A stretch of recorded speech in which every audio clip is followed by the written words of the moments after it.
Welcome to The Last Breakfast. Please enjoy the video. In this video, I will show how to make tom yum with paste. Begin by warming 4 cups of chicken or vegetable stock, then whisk in 2 to 3 tablespoons of paste until it dissolves completely. Add aromatics like sliced galangal, kaffir lime leaves, and a few crushed chilies for depth. Simmer gently to marry flavors, then finish with lime juice and fish sauce to balance heat and sourness. Start by measuring your base precisely for consistent results. 4 cups of stock and 2 to 3 tablespoons of paste work well for most pots. Prepare aromatics by bruising lemongrass and thinly slicing galangal to release oils without dominating the soup. Choose shrimp for classic tom yum, or substitute mushrooms and tofu for a vegetarian version. Adjusting cook times so after infusing the stock with aromatics, whisk the paste in so it blends smoothly and colors the broth.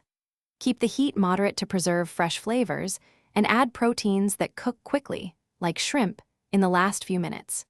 Taste and tweak with lime juice for sourness and fish sauce for saltiness, then add fresh herbs at the end for brightness to serve immediately while hot and aromatic. Thanks for watching. If this was helpful, leave a like and consider subscribing. See you next time.